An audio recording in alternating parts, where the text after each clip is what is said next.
One thing that my son, who plays, he's played basketball, plays travel baseball, plays street hockey in the league where they won their town championship, by the way, last year. He's always wanted to try out for football. And he's tall and he's skinny. And I said, it's just not happening. Now, I love the game of football. I love watching the game of football. When I was a kid, I never played tackle, but played, two-hand touch in the streets of Brooklyn. But I just won't let him put on the pads and play organized football. Does that mean I think football's bad or should be banned or anything like that? No.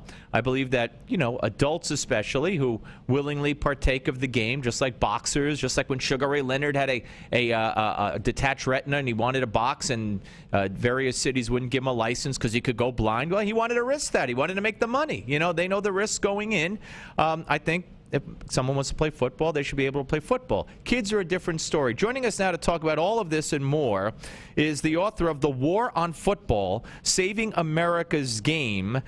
We welcome in Daniel J. Flynn. Hey, Daniel, how are you, sir? Outstanding. Thank you for having me. Well, it's my pleasure. Okay, so you're up in the Massachusetts area. By the way, you write regularly. Want to point out to the folks for the American Spectator, and you also you blog at flynnfiles.com. You must be a Patriots fan, no? I am a Patriots fan, so I've had some heartbreaking moments where you've probably enjoyed those moments. A couple of Super Bowls come to mind, perhaps? Yeah, that's what I thought. All right, but let's talk about this. And first, in general terms, and to the gist of what you're talking about, absolutely. I think it started before that, but the death of Junior Seau and then the examination of his brain and all these subsequent examinations of various, not a whole lot, but a handful of football players. We found that they had a degenerative brain disease after they died, and they were football players. And so the cry went out, ban football, football's evil, football's bad. And, of course, the lawsuits from not current players, but recent players, retired players and families, some who are claiming that the league knew about these things, didn't have proper doctors there to see about concussions, and they want billions and billions of dollars. So there is an attack on football. Yeah, I think the irony with the lawsuit is that the players are hurting every league that they're not suing, and they're not going to harm the league that they are suing. In the NFL, their revenues approach $10 billion this season. If they have to pay out $1 billion in damages to the players, there'll still be an NFL. The lawsuit doesn't damage a league that has to sell parking spaces. They get to sell parking spaces for $50. They're going to damage the leagues that sell candy bars to survive. And so what I found in writing The War on Football is in talking to coaches around the country that they're having difficulty to even field a scrub squad at the Pop Warner level to shine up their starters. Last year, youth football, the numbers were down by 6%. And a lot of this has to do with the hysteria surrounding CTE, concussions, the lawsuit, and a lot of what the public thinks that they know, as I show in the book, just isn't true. Okay, well, and then you brought up Pop Warner football, and let me shift over to there for a second before we get back to the statistics that you point out throughout your book about how professional football is safer than ever. We have just this year alone, or this season alone, in these few months, I think 4 football deaths of youngsters. We just had one in Georgia at Creekville High School, a junior, 16 years old, Dontre Turman. He collapsed after injury suffered during a game. Cullen Finnerty, I believe he was 14 in Michigan. Same thing. So and I think in the case of Finnerty, I think they found some kind of a heart thing that had gone unnoticed. So that's always a problem. That's a problem in any sport where if you don't get your kids an EKG or an echo, there's always a chance that they're going to have some kind of unnoticed heart deficiency that will be triggered during physical exertion. Yeah, I think the focus on football safety has been on collision deaths. And so this used to be a huge deal with football. In 1968, at the peak of all the violence and brutality in football, there were 36 collision deaths during that season. Last year, there were 2 collision deaths. So I don't think there's any argument that football has gotten dramatically safer over the last few decades. It used to be, on average, about 25 players would die every year during the 1960s. It's now less than 4. And in fact, last year, there were more kids who died by getting struck by lightning on football fields than died by getting struck by other players. So I think obviously what happened in Georgia this past weekend is tragic, but every human activity carries a degree of risk. There was a boy in Indianapolis last month who got hit by a baseball and died. Just last week, there was a hockey player up in Canada, a prospect for the pros, who collapsed and died on the ice. So everything we do carries risk, and a lot of the things that parents allow their kids to do without even thinking about it are a lot more dangerous than football. Take something like skateboarding. Last year there were 30 deaths from skateboarding. There was only 2 deaths from football, and yet I don't think there's a hue and cry out there to ban skateboarding or to ban swimming or skiing or mountain climbing or any of these activities that are a lot more dangerous than football. We think of football being dangerous because those collisions happen right before our eyes, but it's in fact a lot safer than all sorts of activities that we allow our kids to participate in without even thinking about. We're talking to Daniel Flynn, the author of The War on Football, Saving America's Game, here on the Steve Malzberg Show. But let me play devil's advocate a little bit here. And again, when it comes to adults, when it comes to college age, anybody over 18, they want to play football, they want to run the risk. I mean, that's their problem. Should the league have precautions in place? Should they have the proper doctors? If they think the guy has a concussion, should they take him out? I mean, we all saw North Dallas 40, and I had Peter Gent up in the studio with me at the time.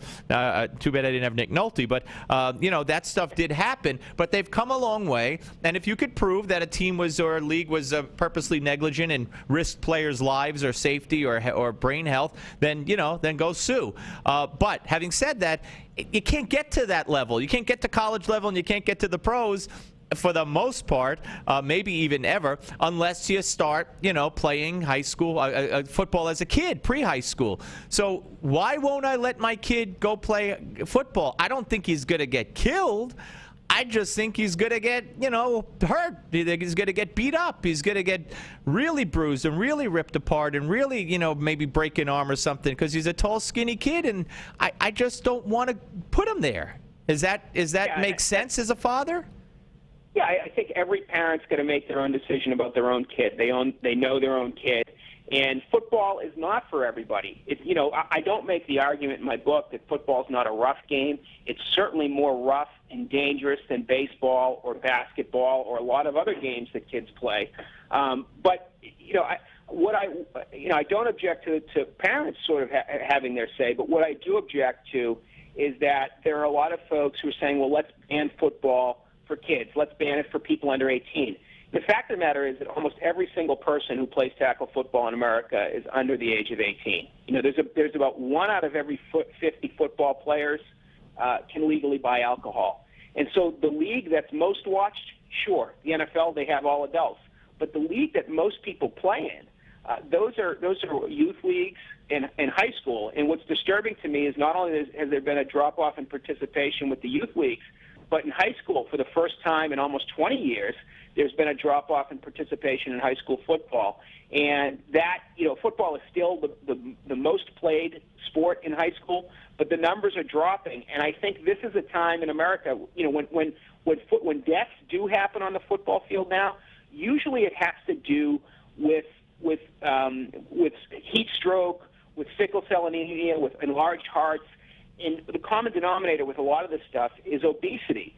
Football can be the cure for that. And yet when we see kids who die on the field now, it usually has to do with, you'll look and there'll be, a 360-pound high school senior, right, a 300-pound 13-year-old boy.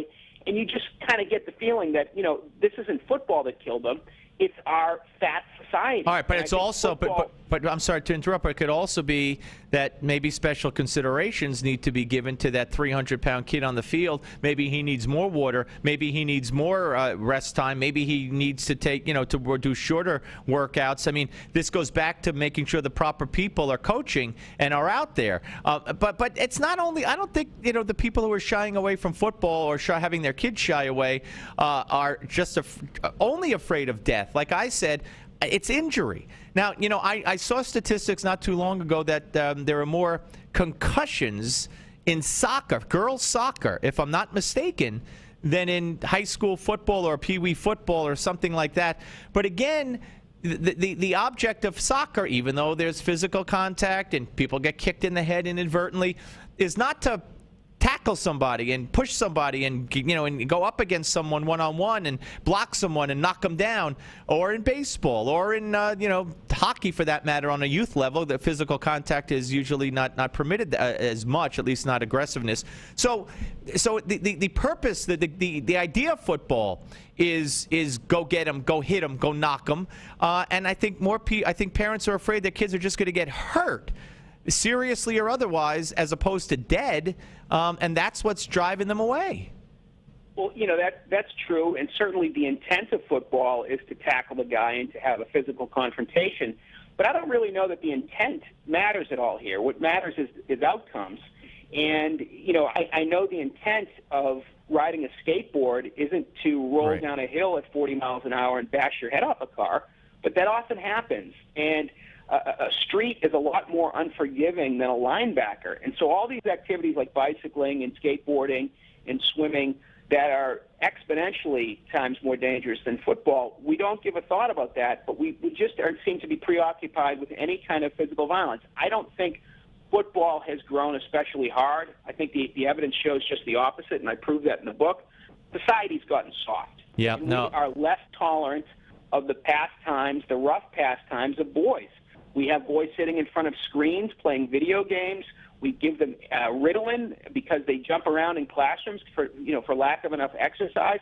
We have grown away from understanding the needs of kids. And for a lot of kids, Daniel, football is the cure-all. I could not agree with you more. As a matter of fact, you must be familiar with Christina Hoff Sommers.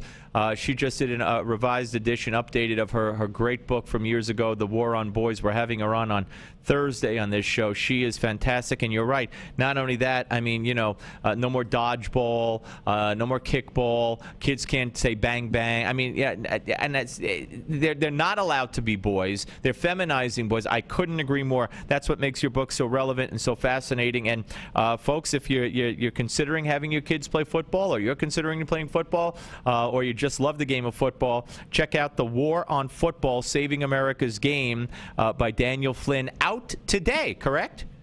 That's right. It's out everywhere today. All right, Daniel, thank you, and good luck. We'll speak again, I'm sure. Hey, appreciate it, Steve.